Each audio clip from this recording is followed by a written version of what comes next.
হযরত ইউসুফ আলাইহিস সালামের জন্য তার মনটা পাগল ছিল। এত সুন্দর করে আল্লাহ তারে বানাইছিলেন, এত তিনি ছিলেন সৌন্দর্যের পিরামিড, যারা দেখলে চোখ ফিরানো যায় না, এমন সুন্দর সুপুরুষ যারা দেখি সেই যুগের সুন্দরী যুবতী মেয়েরা রূপের মোহে পড়ে নিজেদের আঙ্গুলগুলি কেটে ফেলে দিয়েছিল। রূপের মোহে এমন অবশ হয়ে গেছে, আঙ্গুল কেটেছে, হাত কেটেছে, টের পায় নাই। আবার ভুল বুঝবেন না, দুনিয়ার সেরা সুন্দর পুরুষ ইউসুফ আলাইহিস সালাম, তা কিন্তু রাসূলের চাইতে বেশি নয়।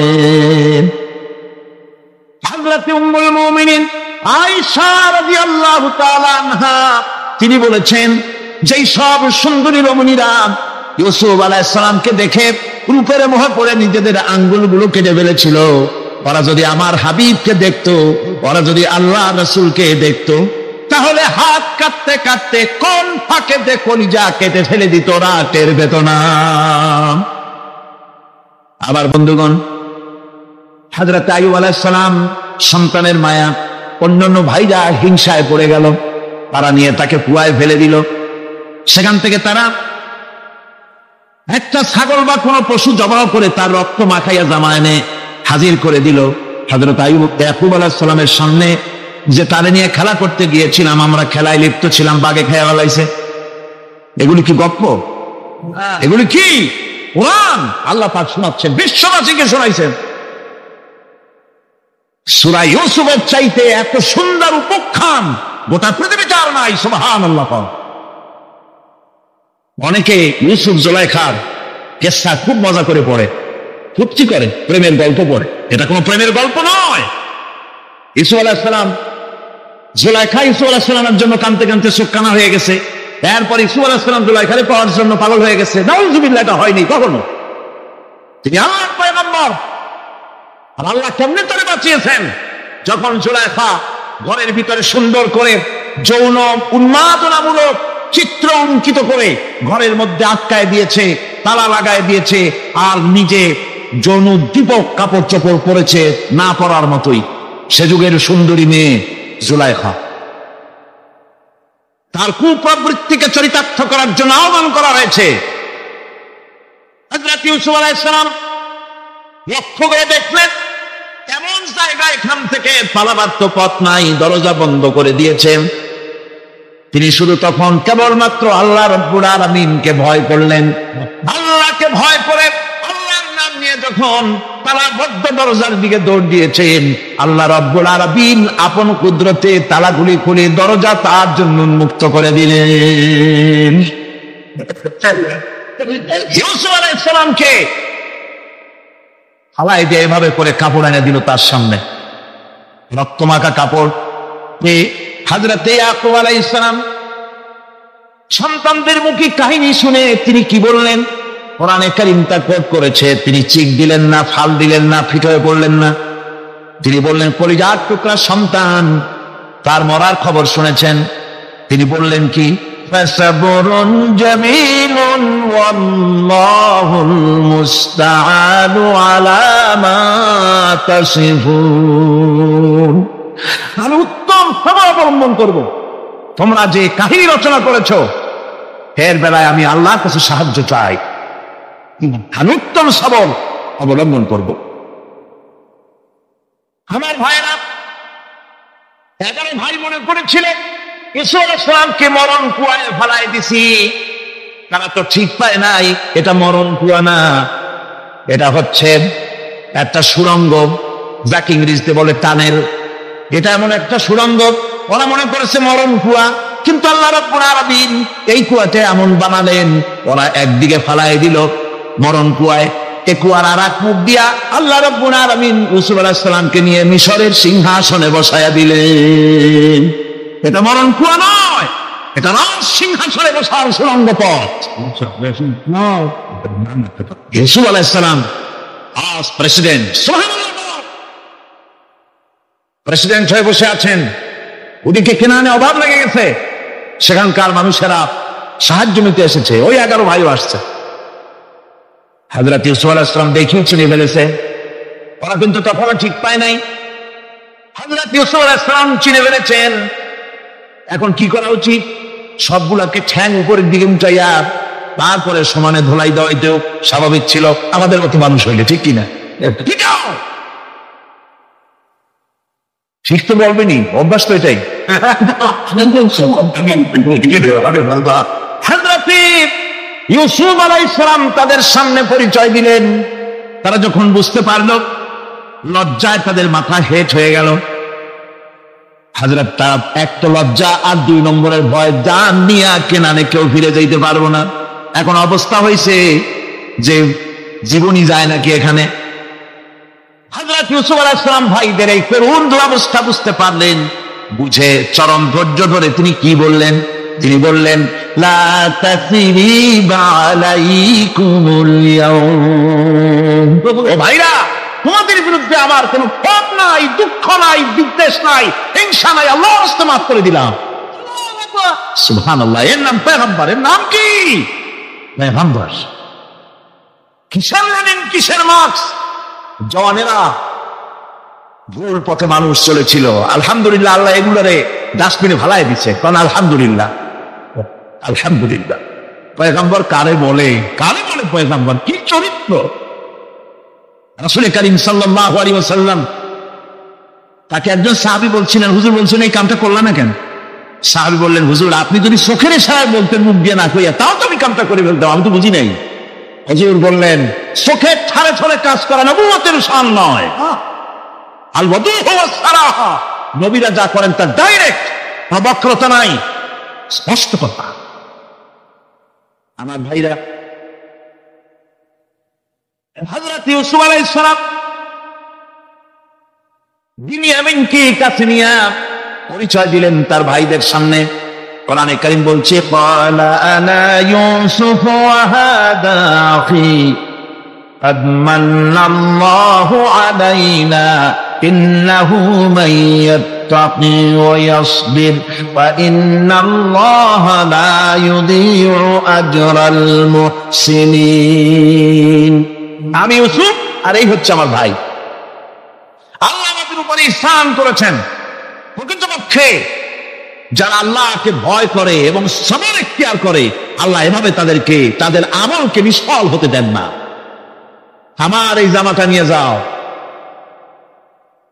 হযরত ইয়াকুব আলাইহিস সালাম কলিজার টুকরা সন্তান ইউসুফ আলাইহিস সালামের বিরহ যন্ত্রণায় ছেলেকে কতদিন দেখে না, কাঁদতে কাঁদতে চোখ দুটো অন্ধ হয়ে গেছে। মিশর থেকে কেনানের দিকে জামা রওনা হয়েছে। কোথায় মিশর, কোথায় কেনান? জামা যখন রওনা হয়ে গেছে, হযরত ইয়াকুব বলতেছেন, আমি যেন আমার ইউসুফের গন্ধ নাকে পেতেছি। জামা চলে এলো, চোখের উপরে রাখলেন, আল্লাহ রাব্বুল আলামিন তাকে চক্ষুষ্মান বানায়া দিলেন। ভাইরা আমার, পয়গম্বরেরা সবর করে গোটা দুনিয়ার মানুষের সামনে দৃষ্টান্ত সেট করেছেন সবরকারী হয়। আমার ভাইরা, হযরত ইব্রাহিম আলাইহিস সালামের কথা আল্লাহ পাক কোরআনে কারিমে বলছেন সবরকারী কয়, দেখো শেখো সবরকারী কয়। আল্লাহ পাক বললেন, ইব্রাহিম তোমার বিবি আর তোমার নবজাতক এই সন্তানকে রেখে আসো মক্কা নগরীতে। তিনি চলে গেলেন। সেখানে ঘর নাই, বাড়ি নাই, কিচ্ছু নাই, চতুর্দিকে ধুধু বালু আর মরুভূমি। হযরতে হাজরা বলছেন, ইব্রাহিম সামান্য পানি আর খাবার দিয়া আমার সন্তান শুদ্ধ এখানে রেখে দিতেছো, আমি কি অপরাধ করেছি? কোনো জবাব নাই। 2বার 3বার বলার পরে হাজরা বলছেন, ইব্রাহিম গো, তবে কি আমার আল্লাহর হুকুম মতো আমারে রেখে যাচ্ছ নাকি? হযরত ইব্রাহিম আকাশের দিকে আঙ্গুল উঁচু করলেন। কথা বলবেন, বাক শক্তি বেরোচ্ছে না। 80 বছর বয়সের সময় একটা বাচ্চা আল্লাহ তারে দিচ্ছেন। আর এমন বাচ্চা, পয়গম্বরের ছেলে, কি সুন্দর চেহারা, মরুভূমির উপরে ফালাই দিয়ে রওনা হয়ে যাচ্ছেন। মুখ দিয়ে কথা সরছে না, আকাশের দিকে দেখালেন। হযরত হাজরা বুঝতে পারলেন। হযরত হাজরা বলেন, ইব্রাহিম কোনো চিন্তা নাই, নিশ্চিন্ত মনে বাড়ি ফিরে যাও। আমি আমার আল্লাহর উপরে এতটা ভরসা করি, আল্লাহর হুকুমে যদি আমার এখানে রেখে যেয়ে থাকো, আল্লাহ পাক আমাকে আর আমার কলিজার টুকরা ইসমাইলকে পানিতে আর খাবারে মারবেন না। অবশ্যই তিনি ব্যবস্থা করবেন। ব্যবস্থা হয়ে গেল। হযরত ইসমাইল বড় হয়ে গেলেন। আল্লাহ পাক অর্ডার করলেন, জবাই করো ছেলেকে। হযরত ইব্রাহিম আলাইহিস সালাম যখন জবাহের প্রস্তাব করলেন, হযরত ইসমাইল তা আপত্তি করতেন, বাবাজি আমার মায়ের আর আমাকে বাচ্চা অবস্থা ফেলে গেলেন, খাবার দেন নাই, পরার দেন নাই, বছরের পর বছর আমাদের এখানে কাটলো, দেখতেও আসেন নাই, আজ আসছেন জবাব দিতে। এটা কেমন কথা? কি ধরনের বাপ আপনি? এরকম বলছে নাকি? এরকম বলছে। হযরত ইব্রাহিম আলাইহিস সালাম প্রস্তাবটা কিভাবে পারলেন? আল্লাহ পাক কোরআনে কারিমে দৃষ্টান্ত রেখে দিয়েছেন। আল্লাহ পাক বলছেন, হযরত ইব্রাহিম ছেলেকে বললেন, ইয়া বুনাইয়া, ইয়া বুনাইয়া, হে আমার কলিজার টুকরা লাডলা, হে আমার কলিজার টুকরা সন্তান, ইন্নী আরা ফিল মানাম আন্নী আযবাহুক, আমি স্বপ্নে দেখছি আমি যেন তোমাকে জবাই করতেছি। ফানজুর মাদা তারা, তোমার রায় কি বলো? আমি তো স্বপ্নে দেখছি যে আমি তোমার জবাই করতেছি, এখন তোমার রায় কি, তোমার মত কি? হযরত ইসমাঈল আলাইহিস সালাম শুনিয়া দিলেন দৌড়, নাকি না? হযরত ইসমাঈল আলাইহিস সালাম ধৈর্যের প্রতীক, তিনি কি কথা বললেন? তার মুখের কথা কোরআন শরীফে আল্লাহ পাক উঠায় দিলেন। হযরত ইসমাঈল বললেন, ইয়া আবাতি ফাআল মা তু'মারু সাতাজিদুনি ইনশাআল্লাহু মিনাস সাবিরিন, হে আমার পিতা, আপনি যে ব্যাপারে আদিষ্ট হয়েছেন আপনি তা পালন করুন, অবশ্যই আমাকে ধৈর্যধারীদের মধ্যে পাওয়া যাবেন। সুবহানাল্লাহ।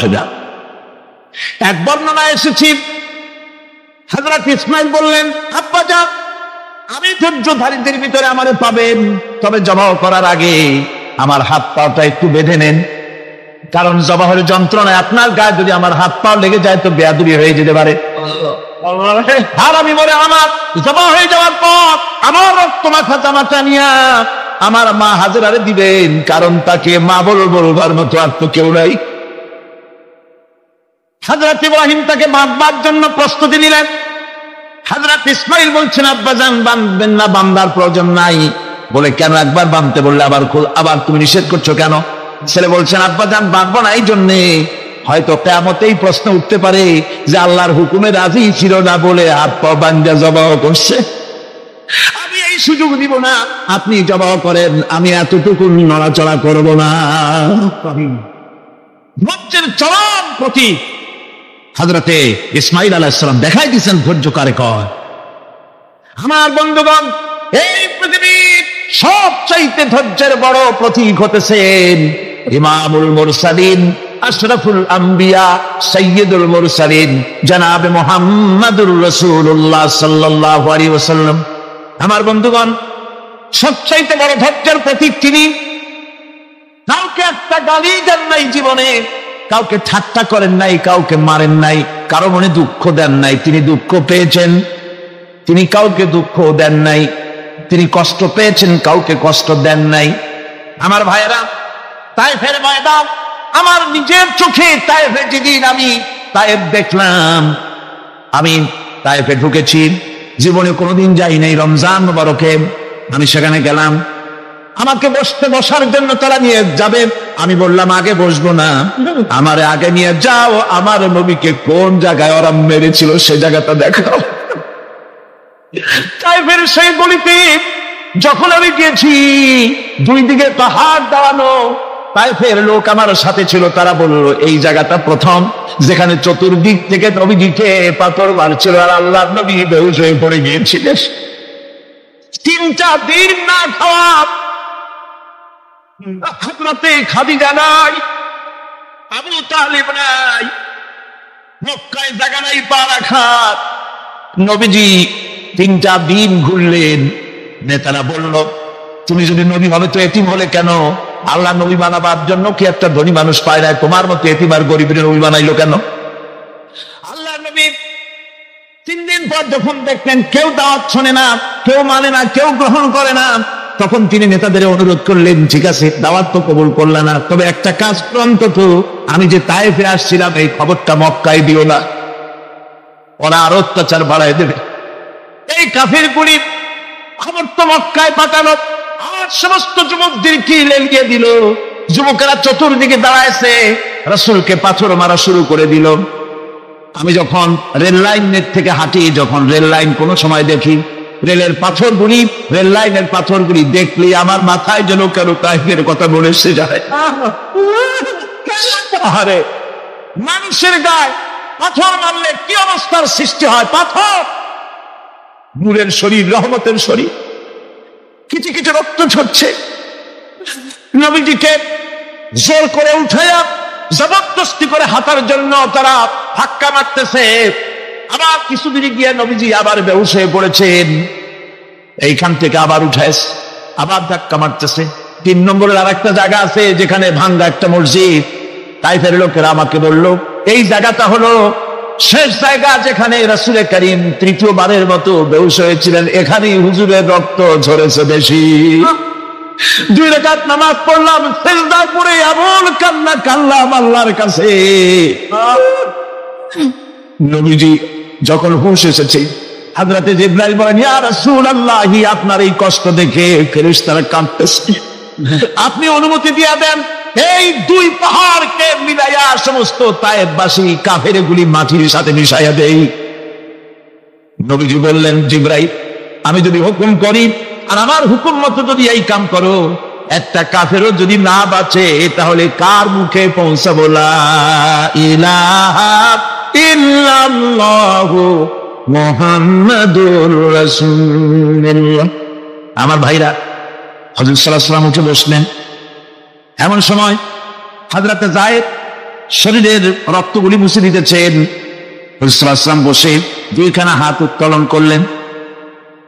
নবীজির চোখ থেকে পানি গড়ায় পড়তেছে। আরে কেউ নাই, আল্লাহ ছাড়া কেউ নাই সাহায্য করার। নবীজি হাত তুলে মুনাজাত করতেছেন, চোখ দিয়া পানি পড়ে দাড়ি ভিজে পড়তেছে, গায়ে দিয়া রক্ত ঝরতেছে। নবীজি কি দোয়াটা করলেন? বদদোয়া করলেন না, গজব দিতে বললেন না। নবীজি দোয়া করলেন, রব্বুল আলামিন, এই তায়েফের লোকেরা আজকে আমার সাথে যে ব্যবহারটা করেছে, ওরা বোঝে নাই যে আমি তোমার নবী, ওরা বোঝে নাই যে আমি তোমার রাসূল। না বুঝে আবার উপরে যে অত্যাচারটা করলো, আল্লাহ তুমি এই জন্য রাগ করে এই তায়েফে তুমি গজব দিও না। আল্লাহ পাক পরবর্তী সময় হুজুরকে স্মরণ করাই দিলেন, ওয়া মা আরসালনাকা ইল্লা রাহমাতাল লিল আলামিন।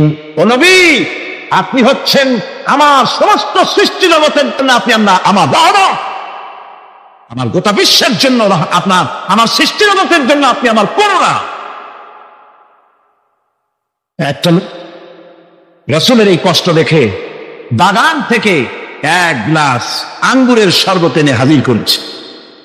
এত কষ্টের পর 3 দিনের না খাওয়া আঙ্গুরের একটা শরবত পাইয়া হুজুর খুব খুশি হলেন। শরবত গ্লাস পান করে হুজুর বলছেন, তোমার নাম না আক্তাস? তিনি বলছেন, হ্যাঁ হুজুর, আমার নাম আক্তাস। তোমার বাড়ি না ইউনূস আলাইহিস সালামের গ্রামে? বলে, হ্যাঁ আমার বাড়ি সেই গ্রামে। তা আপনি কি করে জানলেন আমার নাম আক্তাস আর আমার বাড়ি ইউনূস আলাইহিস সালামের গ্রামে? আপনি জানলেন কি করে? হুজুর বললেন, আমি নবী, হযরত ইউনূস নবী, একজন নবীর খবর আর একজন নবীর কাছে থাকে। রাসূল করিম সাল্লাল্লাহু আলাইহি ওয়াসাল্লাম সবর ইখতিয়ার করেছিলেন, ধৈর্য অবলম্বন করেছিলেন, আর আল্লাহ পাক তাকে নির্দেশ করেছেন, সবর করো। ওয়াত্তাবি' মা ইউহা ইলাইকা ওয়াসবির হাত্তা ইয়াহকুম আল্লাহ। তুমি কেবল সেই জিনিসের অনুসরণ করো যা আমি তোমার প্রতি অবতীর্ণ করেছি। আমি আপনার উপরে যেটা অবতীর্ণ করেছি এটা অনুসরণ করুন, আর সবর ইখতিয়ার করুন যতক্ষণ না আল্লাহর পক্ষ থেকে চূড়ান্ত ফয়সালা না আসে। ধৈর্য ধরুন, ধৈর্য ধরুন। আমার ভাইরা, কাফেরদের নির্যাতনের মোকাবেলায় আল্লাহ পাক তার হাবিবকে সান্ত্বনা দিয়েছেন। যখন কাফেররা নির্যাতন করতেছে, হারে হযরতে বেলাল নির্যাতিত, হযরতে সুমাইয়া নির্যাতিতা, হযরতে খাব্বাব, হযরতে হুবায়ব, হযরতে আম্মার রিদওয়ানুল্লাহ তাআলা আলাইহিম আজমাইন, এত মার হতেছে। হযরত ওমর হযরতে খাব্বাব রাদিয়াল্লাহু তাআলা আনহুকে খোলা গায়ে দেখে বলছিলেন, খাব্বাব রে, তোমার পিঠে এত গর্ত কেন? এত গর্তওয়ালা পিঠ তো আমি মানুষের দেখি নাই, এত চিকুন কোমরওয়ালা মানুষও তো দেখি নাই। তিনি বলেছেন, ওমর তুমি কি ভুলে গেছো? ইসলাম কবুল করার অপরাধী কাফির বেঈমানেরা আগুন জ্বালায়া আগুনের উপরে আমাকে চিৎ করে শোয়াছে, আমি যেন নড়াচড়া করতে না পারি সেজন্য আমার বুকের উপরে পাথর চাপা দিয়ে রেখেছিল। গায়ের চর্বি আর রক্ত গলে গলে পড়ে আগুন নিবেছে, আর আগুন গোস্ত পুড়ে যে পিঠের মধ্যে প্রবেশ করেছিল আজও পর্যন্ত পিঠের সেই গর্ত সেরে যায় নাই। এভাবে অত্যাচার হচ্ছিল সাহাবীদের উপর। আল্লাহ রাব্বুল আলামিন তার হাবিবকে সান্ত্বনা দিলেন, ওয়াসবির ওয়া মা সাবরুকা ইল্লা বিল্লাহি ওয়া লা তাহজান আলাইহিম ওয়া লা তাকু ফি যায়কিন মিম্মা ইয়ামকুরুন। হে রাসূল, সবরের সাথে কাজ করতে থাকুন। আপনার এই সবরের তৌফিক তো আল্লাহই দিয়েছেন, আর ওদের সমস্ত ষড়যন্ত্র, ওদের অপকৌশলে আপনি দুঃখিত হবেন না, চিন্তা করবেন না, ভারাক্রান্ত হবেন না, আপনি নিশ্চিত থাকুন। ওয়াসবির লিহুকমি রাব্বিকা ফাইন্নাকা বিআয়ুনিনা। হে নবী, আপনার রবের চূড়ান্ত ফয়সালা আসা পর্যন্ত ধৈর্য ধারণ করুন, আপনি তো আমার চোখের সামনে। সুবহানাল্লাহ, সুবহানাল্লাহ, আপনি আমার চোখের সামনে। কে আপনাকে কি করবে আমি দেখবো না? সুবহানাল্লাহ। মন্ত্রী যদি, এই সলিমুদ্দিন মার্কা মন্ত্রী যত আছে, এই মন্ত্রীরা যদি দেখা তো ভয় কিসে? আমি তোকে দেখছি না, সাহসটা কেমন বাড়ে, কেমন বাড়ে সাহস। আরে কোনো মন্ত্রী ছাতা মাতা না, তোমার প্রেসিডেন্ট রাজা বাদশা না, আকাশ আর জমিনের মালিক আমার আল্লাহ রাব্বুল আলামিন বলছেন, হাবিব কোন চিন্তা নাই, আপনি আমার চোখের সামনে।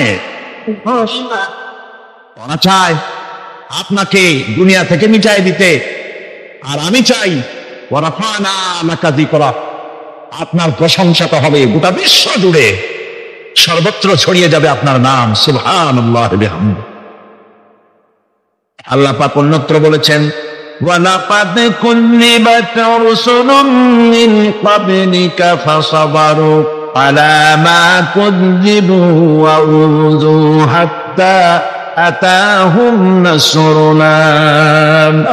হে মুহাম্মদ সাল্লাল্লাহু আলাইহি ওয়াসাল্লাম, আপনার পূর্বে অসংখ্য নবী রাসূল এই পৃথিবীতে আসছে এবং জুলুম আর নির্যাতনের শিকার তারা হয়েছেন। অবশেষে তাদের প্রতি আল্লাহর সাহায্য এসেছে। সুতরাং আপনাকেও ধৈর্য ধারণ করতে হবে, ধৈর্য ছাড়া কোনো পথ নাই, ধৈর্য আপনাকে ধারণ করতেই হবে।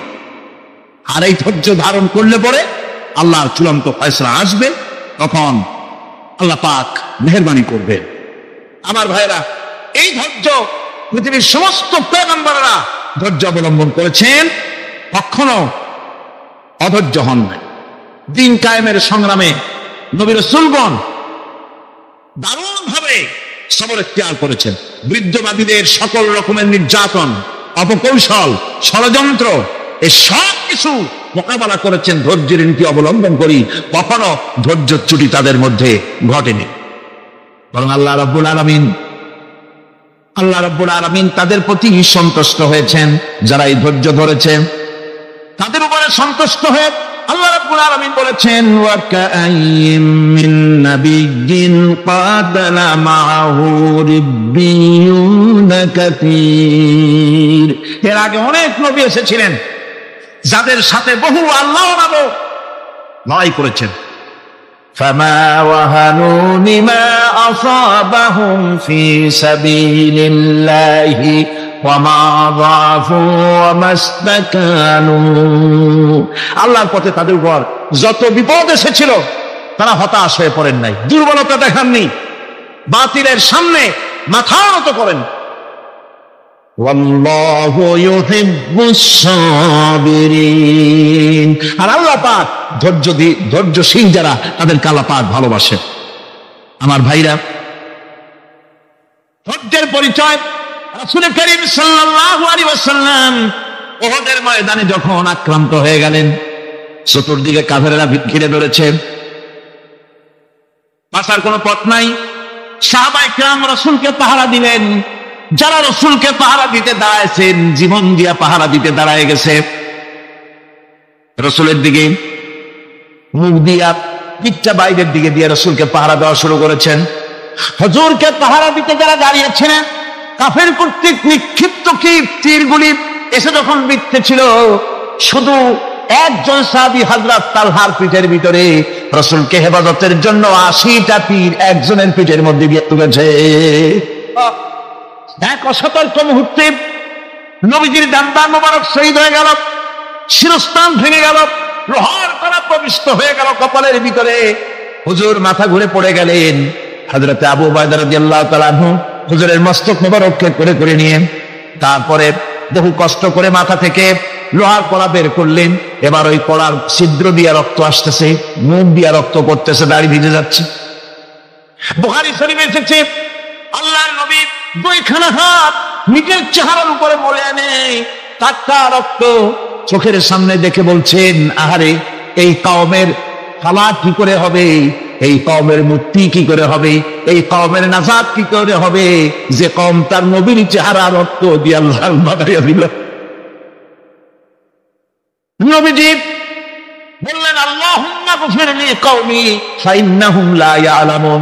আয় আল্লাহ পাক, আমার এই কওম বুঝতে পারে না, ওদেরকে মাফ করে দাও। খবর ছড়িয়ে গেল নবীজি শহীদ হয়ে গিয়েছেন। খবর ছড়িয়ে গেল চতুর্দিকে, মদিনায় খবর ছড়িয়ে গেল। মানুষ পাগলের মতো দৌড়ানো শুরু করে দিল। এক মেয়ে লোক দৌড়াচ্ছে ওদের দিকে, কয়েকজন সাহাবীর সঙ্গে দেখা। তারা জিজ্ঞেস করলেন, দৌড়াও কেন? মহিলা, যাও কই? কয়, ওদের দিকে যেতেছি। কয়, যায় তো কোনো লাভ নাই, যেহেতু তোমার যে স্বামী এসেছিলেন জিহাদের ময়দানে, তিনি তো শহীদ হয়ে গেছেন। মহিলা বলতেছে, কে শহীদ হয়েছে শুনতে চাই না, আগে বলো নবীজি কেমন আছে। আবার কিছুক্ষণ পর আর কয়েকজনের সঙ্গে দেখা। তারা বলছে, মেয়ে লোক, দৌড়াও কই? যাচ্ছি ওহদের দিকে। তারা বলছেন, যে কোনো লাভ নাই, তোমার যে দুইটা কলিজার টুকরা সন্তান ওহদে এসেছিল, দুটোই শহীদ হয়ে গেছে। মা বলতেছে, ও সাহাবী, কে শহীদ হয়েছে শুনতে চাই না, তাড়াতাড়ি করে বলো আল্লাহর নবী মুহাম্মদ রাসূলুল্লাহ সাল্লাল্লাহু আলাইহি ওয়াসাল্লাম কেমন আছেন। দৌড়াতে দৌড়াতে ওহদের মাঠে সাহাবায়ে কেরাম পরিবেষ্টিত। আল্লাহর নবীর কাছে গিয়ে হুজুরের জীবিত চেহারা মোবারকের দিকে তাকায়া মেয়ে লোকটি কাঁদতেছে আর বলতেছে, ইয়া রাসূলুল্লাহ, আমার স্বামী মারা শোক, আমার কলিজার টুকরা দুইটা সন্তান মারা শোক, আমার কলিজা থেকে মুছে গেছে, আপনি বেঁচে আছেন, তামাম মুসলমানদের চাইতে বড় সান্ত্বনার নাই। ভাইরা আমার, রাসূল করিম সাল্লাল্লাহু আলাইহি ওয়াসাল্লাম এভাবে করে ধৈর্যের পরিচয় দিয়েছেন। গালাগালি দেন নাই, রাগ করেন নাই, বদদোয়া করেন নাই। সুবহানাল্লাহ পড়ুন, সুবহানাল্লাহ। ভাইরা আমার, এই সবর এমন মহান বৈশিষ্ট্য এর মধ্যে রয়েছে।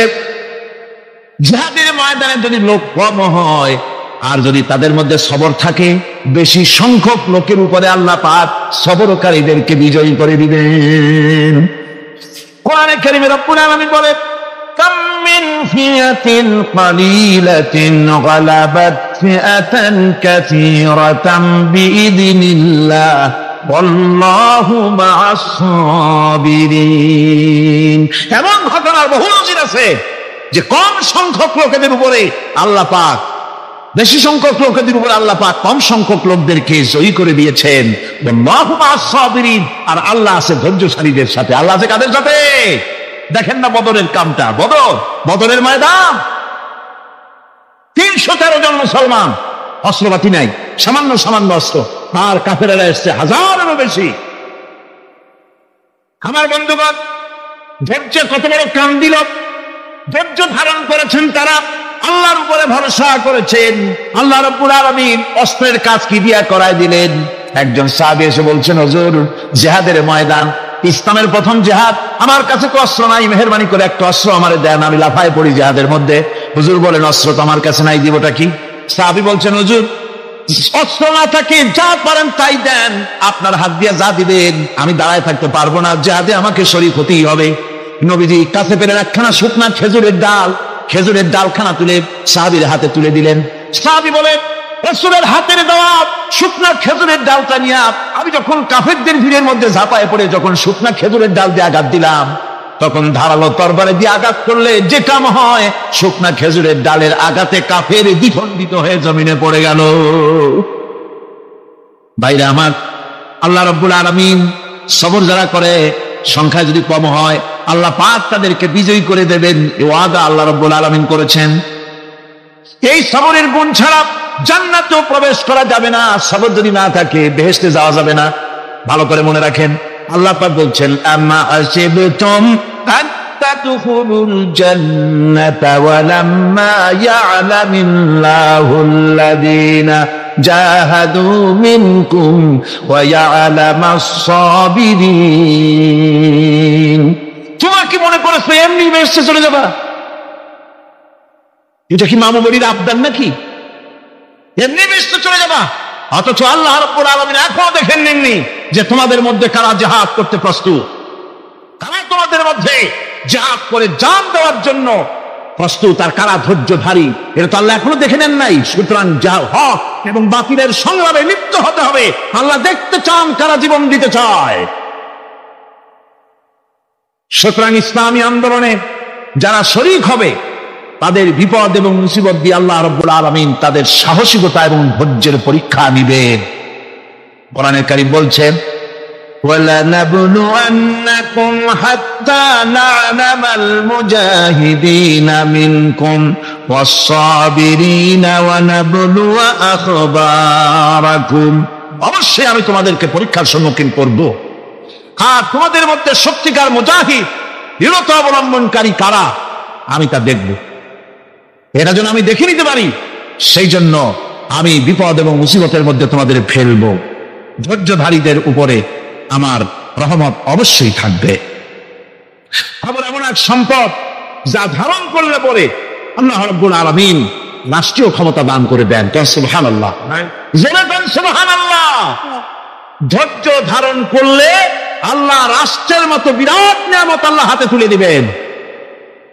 তার প্রমাণ কোরআন শরীফে আল্লাহ বলছেন, বনি ইসরাঈলরা মিশর থেকে যখন বহিষ্কার হয়ে গেল, তাদের যখন পা রাখার কোনো জায়গা থাকলো না, বনি ইসরাঈলরা মিশর থেকে যখন বহিষ্কার হয়ে গেল, এরপরে আল্লাহ পাক তারা যখন ধৈর্য অবলম্বন করলো, আল্লাহ পাক তাদের ব্যাপারে বলছেন, ওয়া আওরাসনাল কওমাল্লাযীনা কানু ইউসতাদআফুনা মাশারিকাল আরদি ওয়া মাগারিবা আল্লাতী বারাকনা ফিহা।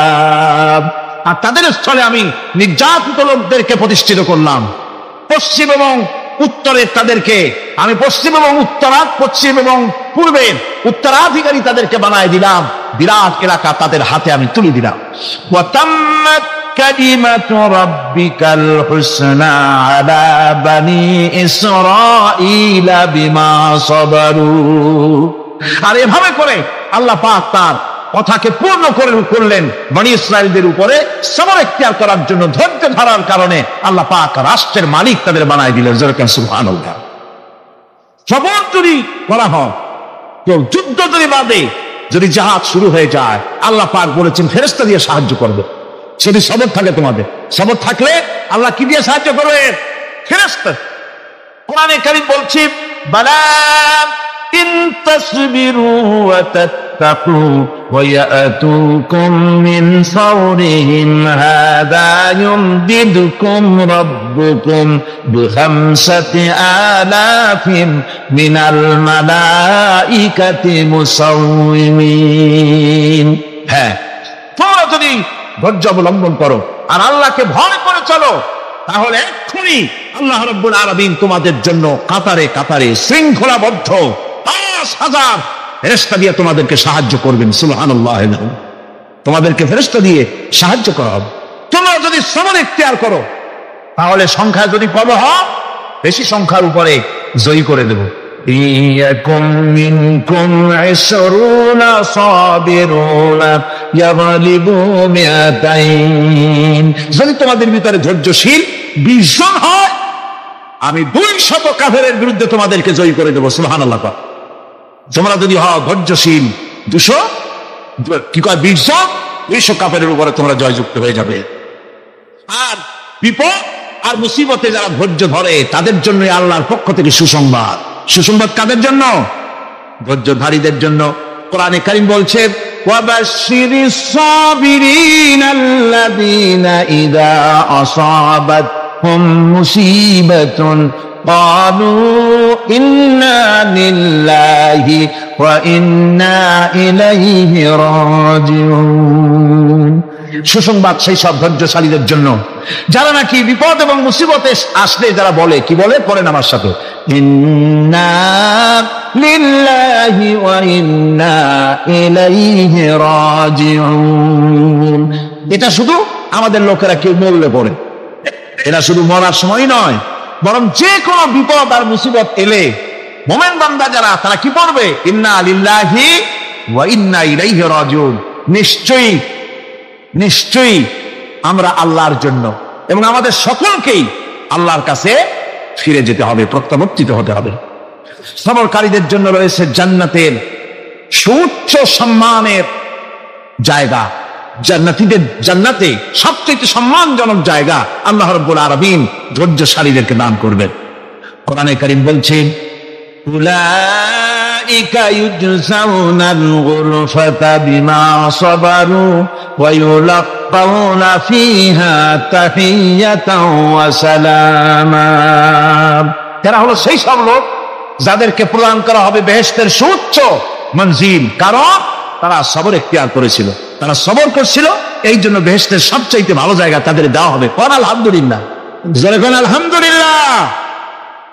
এবং জান্নাতে সবরকারীদেরকে সম্বর্ধনা দেওয়া হবে, সম্বর্ধনা দেওয়া হবে। খালিদিনা ফিহা হাসনাত মুস্তাকাররান ওয়া মুকামা। চিরদিন তারা জান্নাতের ভেতরে বসবাস করবে এবং কতই না সুন্দর, কতই না উত্তম জায়গা সবরকারীদের জন্য আল্লাহ বেহেশতের মধ্যে রেখে যাবেন। জান্নাতে প্রবেশ করার সাথে সাথে চতুর্দিক থেকে ফেরেশতারা ছুটে আসবে সবরকারীদের জন্য। ওয়াল মালাইকাতু ইয়াদখুলুনা আলাইহিম মিন কুল্লি বাব। চতুর্দিক থেকে ফেরেশতারা তাদেরকে ইস্তেকবাল করবে, কি বলবে? সালামুন আলাইকুম বিমা সাবারতুম ফানি'মা উকবাদ। তোমাদের প্রতি শান্তি বর্ষিত হোক, কারণ তোমরা পৃথিবীতে সবর অবলম্বন করেছিল। কতই না উত্তম জায়গা, কতই না সুন্দর জায়গা আল্লাহ রাব্বুল আলামিন সবরের বিনিময় তোমাদেরকে দান করেছেন। সুতরাং এই সবর হচ্ছে মুসলমানদের জন্য সবচেয়ে বড় নিয়ামত। আজ আমার তো মনে হয় পৃথিবীতে মুসলমানরাই সবচেয়ে বেসবর। ট্রেনে যাবে, বসা নিয়ে বেসবর, টিকিট নিয়ে বেসবর, বাসের মধ্যে বেসবর, বাজারে যাবে বেসবর, স্কুলে যাবে বেসবর, যেখানে যান সব জায়গায় আমরা বেশি অধৈর্য, ঠিক কিনা? কর সামান্য সামান্য জিনিস নিয়ে ঝগড়া করা, মারামারি করা, এই হচ্ছে আমাদের ট্র্যাডিশন। ধৈর্য অবলম্বন করতে হবে জীবনের সকল ক্ষেত্রে, এই ধৈর্য আমাদেরকে রক্ষা করতে হবে। এই ধরনের ধৈর্য যদি আমরা অবলম্বন করতে পারি তাহলে আল্লাহ পাক বলছে, উলাইকাল্লাযীনা সাদাকু ওয়া উলাইকা হুমুল মুত্তাকুন। এরাই হলো ঈমানের দাবিতে সত্যবাদী। কোন আলহামদুলিল্লাহ। কারা কারা? না না, শুধু সবরকারী না, এই যে 10টা পয়েন্ট বলা হলো, কয়টা পয়েন্ট বলা হয়েছে? 10টি পয়েন্ট। সেই 10টি পয়েন্ট যারা পালন করবে এরা হলো ঈমানের দাবিতে সত্যবাদী, আর এরাই হচ্ছে প্রকৃতপক্ষের মুত্তাকি। আমরা মুত্তাকি বুঝি দাঁতে ছাতা, দাড়ি আশ্রয় না, জাব্বা জুব্বা গায়ে দিয়ে কোনো জায়গায় পড়ে থাকে, হ্যাঁ এটা বড় মুত্তাকি, খুব পরেজগার। সালা সত্তর যদি পড়ে তাহলে তো আরো বড় পরেজগার। জি, আর যদি কাপড় চোপড় মোটেও না থাকে তাহলে তো খাজা বাবা হয়ে গেল। জি, নাউযুবিল্লাহ মিন যালিক। আর আল্লাহ বলছে মুত্তাকি কারে কয়? শোনো, এরে কয় মুত্তাকি যাদের মধ্যে এই 10টা গুণ আছে। এই 10টি সত্য যদি সম্পাদন করতে পারি, যদি আমল করতে পারি, জীবন ধন্য হয়ে যাবে। সেই 10টি কথা আমি আবার আপনাদের স্মরণ পটে তুলে দিতে চাই, প্যাকেট করে পকেটে উঠাই দিতে চাই, যেন বাড়ি নিয়ে যেতে পারেন। 1 নম্বর হচ্ছে 10টি পয়েন্টের 1 নম্বর আল্লাহর প্রতি ঈমান। 1 নম্বরে আল্লাহর প্রতি ঈমান, 2 নম্বরে পরকালের প্রতি ঈমান, 3 3 নম্বরে ফেরেশতাদের উপর ঈমান, 4র্থ নম্বরে কিতাবের প্রতি ঈমান, 5ম নম্বরে নবীদের প্রতি ঈমান, 6ষ্ঠ নম্বরে সহায় সম্বলহীন নিকটবর্তী আত্মীয়, ইতিম, মিসকিন, প্রবাসী, মুসাফির, সাহায্য প্রার্থী এদেরকে মুক্ত করার জন্য এদেরকে সাহায্য প্রদান করা, 7 নম্বরে নামাজ প্রতিষ্ঠা করা, 8 নম্বরে যাকাত আদায় করা, 9 নম্বরে ওয়াদা পালন করা, 10 নম্বরে সবর এখতিয়ার করা। কয়টা হইল? এই 10টি কাজ যদি আমরা পালন করতে পারি, বিপদে মুসিবতে ধৈর্য ধারণ করতে পারি, যত মুসিবত আসুক, আসলে এগুলি কিছু না। মুসিবত আল্লাহ টেস্ট করবেন, মুসিবত দিয়া আল্লাহ টেস্ট করো। দেখা যায় যে ওদের শক্তি খুব বেশি, চোখে আপনি দেখতে পারেন, কিন্তু আল্লাহ বলছেন ইন্না কায়দা শায়তানে কানা দাঈফা। বাতিলরা হলো শয়তান। বাতিলরা কি? আর ওদের চক্রান্ত আসলেই দুর্বল। এদের চক্রান্ত আসলে কি? দুর্বল। কাজেই এগুলিকে ভয় করা যাবে না। বিপদে মুসিবতে ধৈর্য ধারণ করে যদি অগ্রসর হওয়া যায়, তো আল্লাহ রাব্বুল আলামিন এই 10টি পয়েন্ট যদি আমল করা যায়, দুনিয়াও শান্তি পাবো, আখিরাতেও শান্তি পাবো। যত মুসিবত আসুক, বিপদ আসুক, ধৈর্যের সাথে মোকাবেলা করতে হবে। ধৈর্যের অর্থ কি?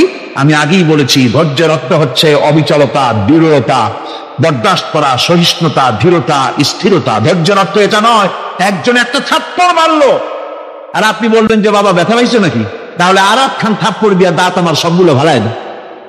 এর নাম ধৈর্য নয়। ধৈর্য হচ্ছে পরিস্থিতির মোকাবেলা করতে হবে সাহসিকতার সাথে, এর নাম হচ্ছে ধৈর্য। ওই যে আমি একটা দৃষ্টান্ত দিয়ে থাকি, এক সাপ একবার মুরিদ হয়েছিল এক পীর সাহেবের কাছে। পীর বলছিলেন যে আমি তো এইসব সাপটা মুরিদ বানাই না। না হুজুর, আমার বানান। তারপরে মুরিদ বানায় কিছু অভিজ্ঞতা শিখাই দিল আর বললো খবরদার কাউকে দংশন করবা না। ঠিক আছে, সে দয়া জিগারাত শুরু করে দিয়েছে। এর মধ্যে জমিনে রাখাল আসছে, ধান কাটছে, ধানগুলো নিবি কি করে? দড়ি দাড়ি পাচ্ছে না, তো কি করা যায়? বানবে কি দিয়া? সন্ধ্যার পরে অন্ধকারে দেখে যে দড়ি একটা পড়ে আছে। ও যে কি দড়ি তা তো ওরা বোঝে না। ওইটা নিয়ে ধান রে ফেসাইয়া লেজ দিয়ার মাথা দিয়ে এরকম করে বাসেটা নদী বানছে। সাপ তখন বলতেছে, হায় হায় রে, কেবল যে মুরিদ হইছি, তা না হলে তুই ঠিক পাইতি যে আমি কি ধরনের দড়ি। এরপরে নিয়ে বাড়ি নিয়ে ভালাই দেশে খুলে সাপটার ঘাড় গেছে মস্কিয়া। বহুত কষ্ট করে হুজুরের বাড়ি গিয়ে হাজির, কয় যে হুজুর কি একখান জিকের শিখাইলেন, আমার তো ঘাটটার মস্কে শেষ। আশ্চর্য কথা, কত মানুষ মুরিদ হইল, কত কিছু মুরিদ হইলো, কারো তো জিকের করলে ঘাড় মস্কে যাবে কেন? এটা কেমন কথা? তার হুজুর ঘটনাই। আরে বেটা ঘটনা এইটা, তুই কি করছিলি? কয় যে আপনি তো নিষেধ করছেন দংশন করতে, আমি তো দংশন করতে পারিনি। আরে বেটা, দংশন করতে নিষেধ করছিলাম, ফোস করতে তো নিষেধ করি নাই। তোরে যখন দড়ি মনে ধরে হাত দিছিল, ফোস করে উঠতি, ওই রাখা লাভ দিয়া বড় পার হইয়া দিল্লি চলে যেত। কাজী ধৈর্যের মানে শীত হয়ে পড়ে না। ধৈর্য মানে অবিচলতা, দৃঢ়তা নিয়ে শক্তি সঞ্চয় করে আল্লাহর উপরে ভরসা করে বাতিলের বিরুদ্ধে করতে হবে, বাতিল উৎখাত হতে পারতে হবে। অনাটনে, বিপদে, মুসিবতে আর হক আর বাতিলের সংঘর্ষ চলাকালীন ধৈর্য ধারণ করা, এটা হলো সবচাইতে একটা বড় কোয়ালিটি। কোরআনে কারিমে সবর শব্দটি সবচাইতে বেশি ব্যবহার করা হয়েছে। সর্বাধিক ব্যবহৃত শব্দ কোনটি? সবর। সবর আরবি একটি মৌলিক শব্দ, এমন একটি মৌলিক শব্দ যার তাৎপর্য অন্য কোন ভাষা দিয়া খবরটা বললে যেমন বোঝানো যায়, অন্য কোন ভাষা দিয়া এটার অর্থ করে এটার হক আদায় করা সম্ভব না। আর এই সবর কোরআনে কারিমে বিভিন্ন জায়গায় বিভিন্ন অর্থে ব্যবহার হয়েছে। যেমন সবর শব্দের অর্থ হচ্ছে অবিচলতা, বাংলায় যা বোঝানো যায়। সবর শব্দের অর্থ হচ্ছে অবিচলতা, দৃঢ়তা, সহিষ্ণুতা, মন মেজাজের সমতা, ধীরতা, স্থিরতা, কষ্ট সহিষ্ণুতা, বরদাস্ত করা। এগুলি এই সবরের এই শব্দ, এই অর্থগুলি কোরআনে কারিমের বিভিন্ন জায়গায় বিভিন্ন রকম এটাকে ব্যবহার করা হয়েছে। সবর একটি মৌলিক মানবীয় গুণ। এই গুণ যার মধ্যে আছে, সে তার নৈতিকতার শীর্ষে পৌঁছে যেতে পারে। আর এই গুণটি যার মধ্যে অভাব, এই সবর যার ভিতরে নাই, সে মানুষের পর্যায়ে পড়ে না। যত অসুবিধা, যত কষ্ট, যত রকমের বিপদ মুসিবত, যত রকমের অসুবিধার সৃষ্টি হয়, তার মূলীভূত কারণ হচ্ছে ধৈর্যের অভাব, সবরের অভাব। দুনিয়ার সমস্ত নবী রাসূলগণ সবর অবলম্বন করেছেন। তারা ছিলেন সবরের মূর্ত প্রতীক। সবর কাকে বলে দুনিয়াবাসীকে তারা তা দেখিয়ে দিয়েছে। নিজ নিজ কওমের কাছ থেকে যখন কওমের কাছে নবীরা দাওয়াত দিয়েছেন, ইসলামের দ্বীনের দাওয়াত দিয়েছেন, তখনই সমাজপতিরা, রাষ্ট্রশক্তি তাদের উপরে, নবীদের উপরে ভেঙে পড়েছে, অত্যাচার করেছে। আল্লাহ পয়গম্বরেরা এই সমস্ত অত্যাচারের মোকাবেলায় চরম ধৈর্যের পরিচয় দিয়েছেন। কোরআনে কারিমে উল্লেখ করা হয়েছে অত্যাচারের মোকাবেলায় আম্বিয়া কেরাম